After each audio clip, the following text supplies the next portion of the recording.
जय जगन्नाथ मु कुणाल आपण मानक स्वागत करुच्ची मोर एक नुआ भिडियो जो भिडियो आज आम अपडेट बहुत बड़ रही भिडियो बहुत छोट हो पारे किंतु अपडेट जोटी न्यूज आपण मान रही है बहुत बड़। तो आपण मैंने थंबनेल सुधा देखि सारी जे आउ डीएलईडी रहिबो नाही सबू बीड हो जिवो। आउ डीएलईडी रहिबो नाही सबू बीड हो जिवो। आज्ञा हाँ आपण मैंने जहाँ शुणुंट सेटा सत। तो से विषय में कथा आपण मैंने बिना स्किप कर भिडियो को लास्ट पर्यटन देखूँ और आपड़ फास्ट टाइम मो चैनल को व्यू करें आप मो चैनल को सब्सक्राइब कर बेल आइकन प्रेस करूँ ताकि आपण न्यू न्यू नोटिफिकेशन ये किसी अपडेट आपको मिल पार। तो बंधुगण आज आम कथा डीएलईडी सतरे कौन उठी आपण मान मन प्रश्न उठू डीएलईडी उठे आम जो डीएल करूँ कौन हम सेमती किसी टेंशन नबार ना समस्त समस्त प्रति न्याय करा जोटा कि डीएलईडी कथा को उठिबार कथा उठुची डीएलईडी रही सब बीड हो आम कथा सेकेंड बीड 4 ईयर हम 4 ईयर बीड देन टीईटी 4 प्रकार अच्छी आउ गोटे बहुत बड़ अपडेट रही जोटा कि आम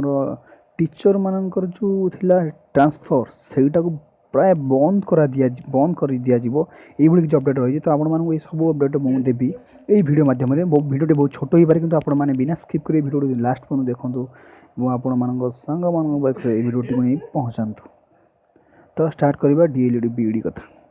तो डीएलईडी बीडी जो अच्छी से उठीज कौन पर ना बीडी करा बीडी निहाती भाव में 4 वर्ष करा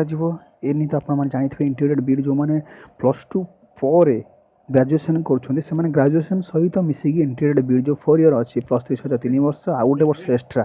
से करेंगे बीडी इंटीग्रेटेड बीडी से 4 ईयर्स आ जो मैंने ग्रेजुएशन पर कर बीडी से 2 years BD.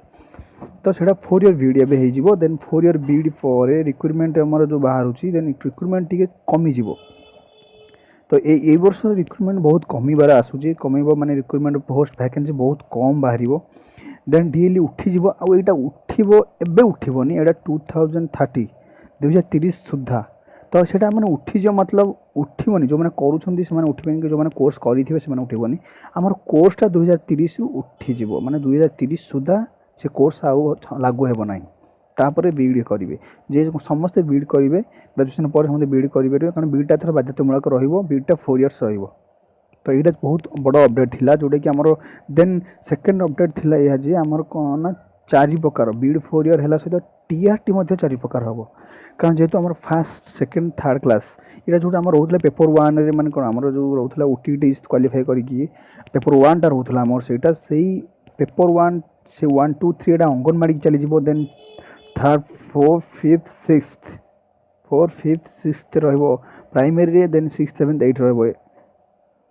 Secondary primary upper primary then secondary रहिबो हाई स्कूल जोटा कि 8th 9th 10th क्लास टा।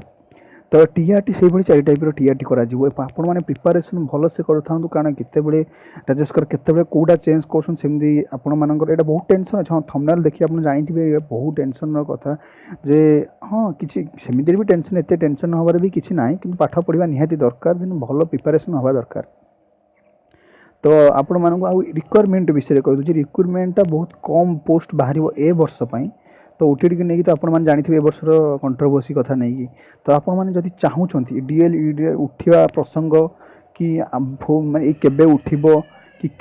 कौ वर्षर पिला आप्लिकेबल माने जो कोर्स करूछंती से माने आप्लिकेबल हेई परिबे देन एटा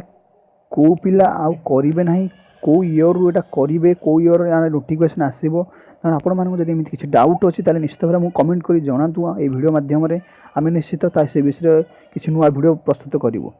तो आपण माने निश्चित भाबरे चैनल को सब्सक्राइब करंतु देन आपण अपडेट रहंतु प्रतिदिन अपडेट रहंतु प्रतिदिन गोटे नुआ नुआ वीडियो मु छाडुची आपण माने निश्चित भाबरे अपडेट चैनल को सब्सक्राइब करंतु बेल आइकन प्रेस करंतु वीडियो शेयर करंतु डीएल उठिबा बीडी समस्ते बाध्यतामूलक हबा एटा आपण माने प्रिपरेशन करंतु देन आपण सांग मानक फ्रेंड्स मानक निश्चित भाबरे शेयर करि जणातु। धन्यवाद।